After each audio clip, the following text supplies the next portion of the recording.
Hi guys! Welcome back to my channel. Kung bago lang kayo sa channel ko, ako nga pala si Annalyn Tapa. Welcome kayong lahat. At kung hindi pa kayo nakapag-subscribe, i-click nyo lang ang subscribe button sa baba at paki-click nyo na rin ang bell notification para ma-notify kayo sa lahat ng mga videos na i-upload ko. Kung bago lang kayo sa channel ko guys, nag-upload ako ng mga video tips, video tutorial, nang sa ganun ay may share ko ang kaalaman ko sa kapwa ko YouTubers, lalong-lalo na sa mga new YouTubers na nagsisimula pa lang gumawa ng kanilang channel. Hey guys, kamusta na kayong lahat? So sa video ito guys, isi-share ko sa inyo at dami ring nagtatanong na mga subscribers ko na pwede bang malaman kung paano gumawa ng profile picture sa FB. So, napakadali lang guys gumawa ng profile picture sa FB. Pero minsan kapag gusto nyong profile picture is hindi siya tinatanggap, 'di ba? So, kasi may mga size ding sinusunod si FB, kagaya din sa YouTube. So, pwede nyong pagandahin, palitan ang mga profile picture nyo, lalo na kapag magbabala kayo na maging isang content creator or gagawa kayo ng panibagong page. So, i-share ko sa inyo guys kung paano gumawa. So, punta tayo sa Canva. So, gamit ko guys is Android. So, pwede siya sa Android, pwede siya sa iPhone. So, sa hindi pa nakaalam ng Canva, so ito yung itsura niya guys. I-click nyo lang yan. Then, pag bago lang kayo sa Canva, sign up lang kayo guys.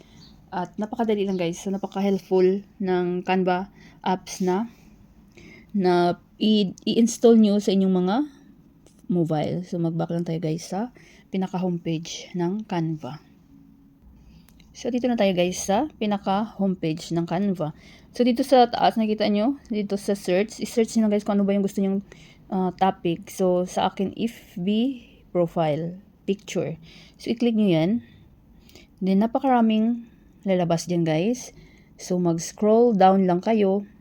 Take note guys, piliin nyo yung walang Pro. Kasi kapag may Pro, may bayad. So, don't worry. Marami pa rin kayong mapagpipilian dito. Marami pa rin ang free. So, ayan. Scroll down lang kayo. So, maghanap lang ako dito guys ng ihalimbawa ko sa inyo. So, kanina, may tinry rin ako dito kanina guys. So, scroll down lang tayo. Hanapin natin yung walang Pro.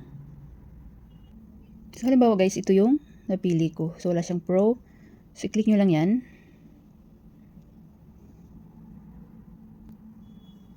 So, andito na tayo. Wait lang natin guys. So, click lang natin itong back. So, kapag may mga YouTube channel kayo guys, mayroon akong tutorial kung paano gumawa ng profile picture gamit naman ang Canva. At kung paano na rin ito ilagay. So, sa Facebook, mas madaling ilagay ang profile picture. So, sa YouTube channel, so, kapag bago ka lang, medyo mahirap. So, ipanoorin nyo lang guys yung aking tutorial. So, nakikita nyo itong picture guys. So, dahil hindi natin yan picture, so, dapat palitan natin yan, di ba? So, pag i-click natin yan, punta kayo sa baba, nakikita nyo, replace. Then, may mga pagpipilian dyan. So, dapat may naka-ready na kayong picture na gusto nyong ilagay sa inyong mga Facebook or sa mga Facebook page. So, halimbawa ito, click nyo lang yan. So, ayan, di ba? So, ayan na siya guys. Sarili na nating picture ang nakalagay dyan. O, di ba? So, napaka-simple lang siya guys. At ito talaga yung perfect size ni FB para sa profile picture. Then, kapag i-save na natin guys, so i-click nyo lang itong arrow pababa. Click nyo lang yan. Then, ayan, save as image. Preparing your design. So, automatic na yan guys na masisave sa inyong mga gallery. So, pag i-click natin yan, mag-exit tayo dito. So, andun na yun guys sa inyong gallery. Ayan. Ayan, nakasave na siya. So, pwede na natin siyang ilagay o palitan yung inyong mga profile picture sa inyong Facebook or sa Facebook page. Ito na guys yung ginawa nating profile picture galing sa Canva. So, i-share ko sa rin sa inyo kahit Napakadali lang nito guys, ipakita ko sa inyo kung paano ito ilagay dahil napaka-perfect niyang ilagay guys. Kasi kapag basta-basta lang tayong magpili ng mga profile picture, 'di ba? Minsan hindi kasya, minsan kalahati lang yung mukha natin, 'di ba? So mas maganda pa rin na sinusunod natin yung size ni Facebook sa paggawa ng profile picture. So may bago akong account sa Facebook guys. So ito yung gawin nating halimbawa. So andito tayo sa ating Facebook. So palitan ko itong aking profile picture doon sa yung ginawa natin na profile galing sa Canva. So choose profile picture. So ito na yung ginawa natin kanina guys. So choose natin yan. So yan, di ba?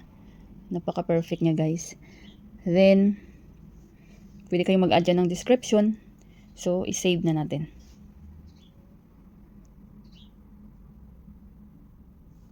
So wait lang natin guys.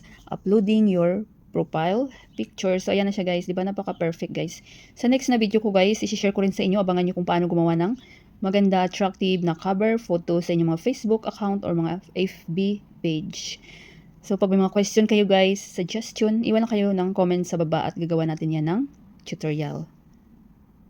Sana guys, may natutunan kayo sa video tutorial ko na ito at maraming salamat sa panonood. Kung mayroon kayong mga question, suggestion, and request, just leave a comment down below. At huwag niyong kalimutan mag-like, share, comment, at kung hindi pa kayo nakapag-subscribe, i-click niyo lang subscribe button sa baba at pakiclick niyo na rin ang bell notification para ma-notify kayo sa lahat ng mga videos na i-upload ko. Always be happy guys, be positive, avoid nega. See you next time!